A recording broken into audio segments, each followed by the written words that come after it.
బేబీజీ అమరావతి వెంచర్లో freedom from registration charges జనవరి 26 వరకు మాత్రమే. కాల్ 04069032244. ఏపీ పాలిటిక్స్ లో మరోసారి పాస్ పుస్తకాల రగడ నడుస్తుంది. ఆంధ్రప్రదేశ్ ప్రభుత్వం తాజాగా రాజముద్రతో కూడినటువంటి రైతులకి సంబంధించిన పట్టాదారు పాస్ పుస్తకాలు రిలీజ్ చేసింది. దీనిపైన గత ప్రభుత్వమే సరైనటువంటి రీతిలో అధ్యయనం చేసి పూర్తి స్థాయిలో రైతుకు న్యాయం చేసే ప్రయత్నం చేసింది. దానిని ఇప్పుడు హైజాక్ చేసి క్రెడిట్ చోరీకి కూటమి ప్రభుత్వం పాల్పడుతుంది అనేది వైసీపీ చేస్తున్న ప్రధాన ఆరోపణ. ఇందులో నిజమెంత, పాస్ పుస్తకాలు తయారు చేయడంలో కానీ పాస్ పుస్తకాలను ఇవ్వడంలో కానీ జరిగిన పరిణామాలు ఏంటి, ఈ అంశాలను విశ్లేషించే ప్రయత్నం చేద్దాం. మనతో పాటు భారతీయ జనతా పార్టీ ఏపీ అధికార ప్రతినిధి పెద్దిరెడ్డి రవికిరణ్ గారు. రవికిరణ్ గారు నమస్తే. సార్ కేశవ్ గారు, ముందుగా మీకు సుమన్ టీవీ వీక్షకులందరికీ నమస్కారం అండి. రవికిరణ్ గారు, ఏంటి పాస్ పుస్తకాలకు సంబంధించి గతంలో జగన్మోహన్ రెడ్డి గారు ఫోటో వేసుకున్నారు, ఇచ్చారన్న విషయం అందరికీ తెలుసు. దాన్ని కూటమి ప్రభుత్వం రాగానే ఆపేశారు, ఇప్పుడు రాజముద్రతో ఇచ్చారు అనేది క్లారిటీ. బట్ విపక్షాలు చేస్తున్నటువంటి విమర్శలు మాత్రం, ముఖ్యంగా ఉన్నది ప్రధానమైనటువంటి ప్రతిపక్షం అనకపోయినా కానీ వైసీపీనే బలమైనటువంటి వాయిస్ వినిపిస్తుంది. కాబట్టి ఇదంతా కూడా తమ ఘనత, కేవలం బొమ్మ మార్చారు అంతే. కూటమి ప్రభుత్వం క్రెడిట్ చోరీకి పాల్పడుతుంది అనడానికి ఇది ఒక పెద్ద సంకేతం అని అంటున్నారు. ఎవరిది ఈ క్రెడిట్? చోరీ చేసింది ఎవరు? సార్ కేశవ్ గారు, ఇప్పుడు మనకి పొలాలు, భూములు ఎన్నో దశాబ్దాలుగా మన తాత ముత్తాతలందరూ సంపాదించిన వాళ్ళు, లేకపోతే కూడబెట్టారు, మన తరాలుగా మనకు అందజేస్తారు, లేదా మనం కొనుక్కుంటాం. ఇది మన స్వార్జితమైన దాని మీద ప్రభుత్వం యొక్క రాజముద్ర ఉండాలి. కానీ ఆ సమయంలో ప్రభుత్వ అధినేత ఫోటో ఏంటండి? అదే కదా 2024 ఎన్నికల ముందు కూడా గొడవ జరిగింది. సాక్షాత్ భారతిరెడ్డి గారిని కూడా పులివెందుల నియోజకవర్గంలో రైతులు నిలదీశారు. ఏంటి మీ ఆయన ఫోటో ఏంటి దీని మీద? మా భూములు మేము కొనుక్కొని మా తండ్రి ఇచ్చి, లేకపోతే నేను కొనుక్కున్న దాంట్లో మీ ఫోటో ఏంటి? వాస్తు పుస్తకాలు పర్మనెంట్ గా ఉండేశారు కేశవ్ గారు. రాజముద్ర ఉండాలి, రాష్ట్ర ప్రభుత్వ ముద్ర ఉండాలి. కాకపోతే ముఖ్యమంత్రి ఫోటో ఆయన ఇచ్చినట్టుగా ఆయన ఇచ్చిన పథకం సొంతం, అది వాళ్ళ ఓటమికి కారణమైనటువంటి విషయం. అది యాక్చువల్ గా దాన్ని కూడా ఈ రోజు రిలీజ్ కాకుండా కేశవ్ గారు సమర్థించుకుంటూ పేరు నాని గారు వీళ్ళందరూ ప్రెస్ మీట్ పెట్టడం, దాన్ని ఏదో మన 100 రూపాయలు దాని మీద గాంధీ గారి బొమ్మ మన దానికి లేదు.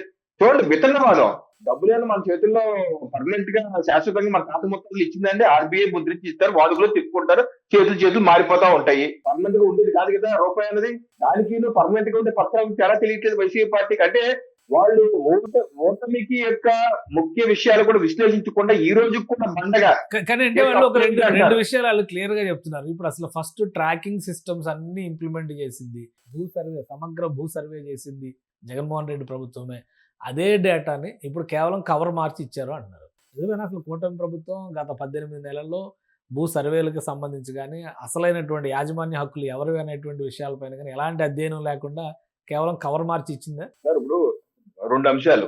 ఇందాక చెప్పింది ఏ రకంగా ఫోటోలు వేసి చేసుకుంటున్నారు. 2, అసలు ఇది ఎవరో స్టార్ట్ చేశారు. ఇది కేంద్ర ప్రభుత్వ పథకం. ఏంటిది? స్వామిత్వ యోజన. ఇది జగన్మోహన్ రెడ్డి గారు సైలెంట్ గా ఈ రోజు కూడా చెప్పట్లేదు ఆ మాట. ఇది క్రెడిట్ చోరీ. ఏ రకంగా నేను మీకు చూపిస్తాను. వెచ్చగుంది. స్వామిత్వ యోజన అండి. కేంద్ర ప్రభుత్వం ఏప్రిల్ 24, 2020 పంచాయతీ రాజ్ దినోత్సవం రోజు ప్రధానమంత్రి నరేంద్ర మోడీ గారు దేశవ్యాప్తంగా పైలట్ ప్రాజెక్ట్ గా కొన్ని రాష్ట్రాల్లో ప్రారంభించారు. స్వామిత్వ అంటే survey of villages and mapping with improvised technology in village areas. గ్రామీణ ప్రాంతాల్లో భూముల యొక్క సర్వే టెక్నాలజీతో చేయాలి. ఆ రోజు ప్రధానమంత్రి నరేంద్ర మోడీ గారు ఇచ్చిన స్టేట్మెంట్ ఇది.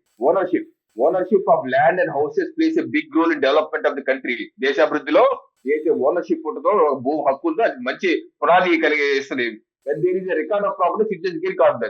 ఆ ప్రాపర్టీ యొక్క రికార్డు సమగ్రంగా ఉంటే ఆ యొక్క పౌరుడికి మంచి ఆత్మవిశ్వాసం, అలాగే ఆర్థిక పురోగతి ఉపయోగపడుతున్న ఉద్దేశంతో నరేంద్ర మోడీ గారు స్టార్ట్ చేశారు. దీనిలో ఎలా చేయాలనే దాని మీద కూడా glimpses of various stages in Swamitva Yojana. Swamitva యోజనలో వేరియస్ స్టేజెస్ ఎంఓయూ చేసుకుంటారు రాష్ట్ర ప్రభుత్వంలో. డ్రోన్స్ ఎన్ని డిప్లాయ్ చేస్తారు, ఏ రకంగా చేస్తారు, మొత్తం ఫ్లో చార్ట్ ఉంది ఇక్కడ. ఇదంతా ఫస్ట్ స్టార్టింగ్ ఎంఓయూ విత్ రాష్ట్ర ప్రభుత్వంతో ఎంఓయూ చేసుకోవాలి. జగన్మోహన్ రెడ్డి గారు చేసింది ఏంటి? 10 డిసెంబర్ 2020 వాళ్ళ యొక్క ఈ రోజు కూడా ఉంది వైసీపీ పార్టీ వెబ్సైట్ లోనే. చూడండి, AP science MoU with survey of India. కేంద్ర ప్రభుత్వంతో వాళ్ళు ఎంఓయూ చేసుకున్నారు.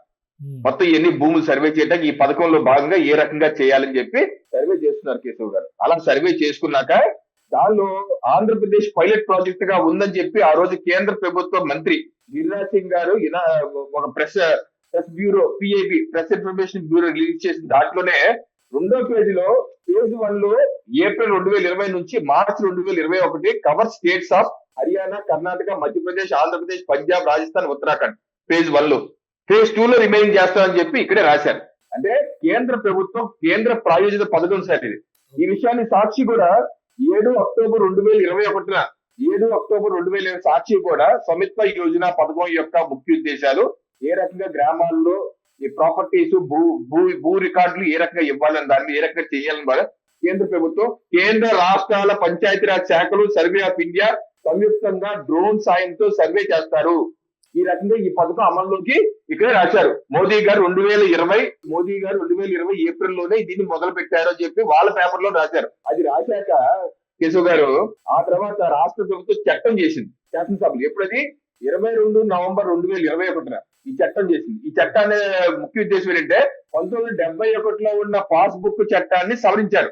చూడండి, to amend the Andhra Pradesh rights in land and pattadar passbooks act 1971 చట్టాన్ని సవరించారు. ఇప్పుడు నుంచి ఎవరైనా అంటున్నారు ఈ చట్టాన్ని Andhra Pradesh rights in land and pattadar passbook amendment 2021. దానిలోనే స్టేట్మెంట్ ఆఫ్ ఈ చట్టం ఎందుకు తీసుకొచ్చారని ఈ పేరుతో రాసింది రాష్ట్ర ప్రభుత్వం, జగన్మోహన్ రెడ్డి గారి ప్రభుత్వం, అప్పుడున్న ప్రభుత్వం. దీంట్లో చూడండి స్వామిత్వ యోజన గురించి ఎంత క్లియర్ గా రాశారు. ఏదైతే మేము వైఎస్ఆర్ జగనన్న శాశ్వత భూ హక్కు మరియు భూ రక్షణ పథకం is a comprehensive resurvey of agricultural land implemented by Swamitva scheme government of India launched by honourable prime minister of India Narendra Modiji అని చెప్పి ఇక్కడ రాశారు చూడండి. దానికి అనుగుణంగానే ఈ చట్ట సవరణ చేస్తున్నామని చెప్పి అన్నారు. సో నేను చెప్పేది ఏంటంటే జగన్మోహన్ రెడ్డి గారు ఈ క్రెడిట్ చోరు అని చెప్పేసి అబద్ధాలు అసత్యాలు చెప్పడం మానేది. ఇది కేంద్ర ప్రభుత్వం పథకం. జగన్మోహన్ రెడ్డి గారు కానీ వైసీపీ నాయకులు చేస్తున్న వాదన కానీ దానికి కేంద్ర ప్రభుత్వం ఒక పాలసీని తీసుకొస్తే దానికి అనుగుణంగా విధి విధానాలన్నీ కూడా ఆంధ్రప్రదేశ్ లో మేము అమలు చేసి తీసుకొచ్చే క్రమంలో ఎన్నికల ముందర ఒక దుష్ప్రచారం చేశారు. ఆ దుష్ప్రచారానికి కొనసాగింపుగా ఇప్పుడు మళ్ళీ ఒక కవర్ మార్చి ఈ డ్రామా ఆడుతున్నారు. సో క్రెడిట్ అంతా మాది అంటున్నారు. అంటే ఏం నిజంగా దుష్ప్రచారం జరిగింది? మరి అప్పుడు ఇంత ప్రాసెస్ అంతా కూడా కేంద్ర ప్రభుత్వ చట్ట ప్రకారం జరిగి ఉంటే ఈ పట్టాదారు పాస్ పుస్తకాలు ముఖ్యంగా భూ యాజమాన్య హక్కుల విషయంలో అప్పటి జగన్మోహన్ రెడ్డి ప్రభుత్వం ప్రజల్ని మోసం చేస్తుంది, డమ్మీ కాగితాలు ఇస్తుంది, ఒరిజినల్ డాక్యుమెంట్స్ వాళ్ళ దగ్గర పెట్టుకున్నారు, ఇలాంటి ప్రచారాలన్నీ జరిగినాయి. అందులో నిజం ఏంటి? మరి దీనిలో 2 అంశాలండి, 2 చట్టాలు ఉన్నాయి. ఇందాక మీకు చూపించాను పట్టాదారు పాస్బుక్ చట్టం 1971 చట్టం. అవును. ఇంకో చట్టం ఏం చేసింది, అది కేంద్ర ప్రభుత్వ సెంట్రలైజ్ స్పాన్సర్ స్కీమ్. 60% నిధులు కేంద్రం ఇస్తే 40% రాష్ట్రం పెట్టుకోండి. సర్వే దేశవ్యాప్తంగా ఈ రోజు వరకు 3 లక్షల పైచులు గ్రామాల్లో సర్వే అయిపోయింది. 3 కోట్ల ఎలక్ట్రానిక్ కార్డ్స్ వాళ్ళ యొక్క ల్యాండ్ పట్టాలకు సంబంధించిన కార్డ్స్ కూడా ఇచ్చారు. అది వేరే పథకం. ఇంకో పథకం ఏంటి, ల్యాండ్ టైటిలింగ్ యాక్ట్ చట్టం. ఈ చట్టం కేంద్రానికి సంబంధం లేదు. ఇది ఎవరు చేశారు? జగన్మోహన్ రెడ్డి గారు చేశారు. ఎప్పుడు చేశారు? 2019 29 జూలై 2019లో the title registration of immovable properties and this act to be called Andhra Pradesh land titling act 2019. 2019లోనే చేశారు ఈ చట్టం, ల్యాండ్ టైటిలింగ్ చట్టం. ఈ చట్టం వేరు, ఇందాక చూపించిన పాస్బుక్ చట్టం వేరు, 2021 చట్టం వేరు. ఈ చట్టాన్ని 2020లో ఒకసారి సవరించారు, ల్యాండ్ టైటిలింగ్ యాక్ట్ చట్టాన్ని 2020లో. ఇప్పుడు 3 డిసెంబర్ 2020 సవరించారు. మళ్ళీ దీన్ని మళ్ళీ సవరించారు. ఎప్పుడు? 2022 21 సెప్టెంబర్ 2022. ఈ చట్టానికి సంబంధం లేదు కేశవ్ గారు. ఈ ల్యాండ్ టైటిలింగ్ యాక్ట్ ఏంటి? ల్యాండ్ టైటిలింగ్ ఒక విభాగం పెట్టి ఆ విభాగం మీరు నేను అందరు కలిసి ఇలా చెప్పి నా భూమి ఫలానా చేయడం చెప్పి చెప్పకపోతే నీ భూమి నీది కాదు అని చెప్పి ఇదొక గొట్టాల. నేను ఆ రోజు డిబేట్ 2024 డిబేట్ ముందు కూడా మీ డిబేట్ లో కూడా చెప్పాను. ఇది ఈ చట్టానికి కేంద్ర ప్రభుత్వం సంబంధం లేదు. ఈ చట్టం ద్వారా చాలా ఇబ్బందులు ఉన్నాయి ల్యాండ్ టైటిలింగ్ చట్టం ద్వారా. ఇది వేరు, పట్టాదారు పాస్పోర్ట్ చట్టం వేరు. కానీ ఇప్పుడు ఏం చేస్తారు వైసీపీ పార్టీ నాగ్ గా ఈ 2 కలిపేస్తున్నారు. ఈ 2 అంటే అప్పుడు అబద్ధం చెప్పారు. ఏ రాష్ట్రంలో చూడండి, జగన్మోహన్ రెడ్డి గారు చేసిన విధంగా ఏ రాష్ట్రంలో ఉన్న దేశంలో అన్ని రాష్ట్రాల్లో ఎంఓయూ అయిపోయింది. కేశవ్ గారు, ఏది పట్టాదారు పాస్బుక్ డ్రోన్ సర్వే ఈ కార్డులు ఇవ్వటాన్ని అన్ని రాష్ట్రాల్లో ఎంఓయూలు అయిపోయింది. ఏ రాష్ట్రంలోనూ వీళ్ళు చేసినట్టుగా పట్టాదారు పాస్బుక్ మీద ఆ రాష్ట్ర ముఖ్యమంత్రి ఫోటో లేదు. ఆ యొక్క సరిహద్దు రాళ్ల మీద జగన్మోహన్ రెడ్డి గారి ఫోటో గాని లేకపోతే ఆ యొక్క వైఎస్ఆర్ జగనన్న భూ హక్కు వారి పేర్లు కానీ ఎక్కడ ఇవ్వండి. ఏ రాష్ట్రంలో అలా చేయట్లేదు. వీళ్ళు ఎందుకు చేశారండి? ఈ 2 చట్టాలని వేరు చట్టాలని కలిపేసి ఇగో అప్పుడు అలా అన్నారు ఇప్పుడు అలా అన్నారు. ఈ 2 వేరు చట్టాలండి. ల్యాండ్ టైటిలింగ్ యాక్ట్ చట్టం మీరు రద్దు చేస్తే మా ప్రభుత్వ రంగాలే.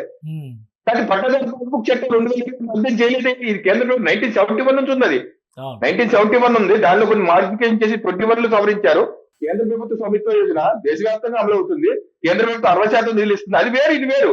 కానీ జగన్మోహన్ రెడ్డి గారు చేసి తప్పేంటి దాంట్లో? మరి మోడీ గారి ఫోటో నేను అడుగుతా, జగన్మోహన్ రెడ్డి గారు 60% నిధులు కేంద్రం ఇస్తుంది కదా, మరి మోడీ గారి ఫోటో ఏది లేదు పాస్బుక్ మీద.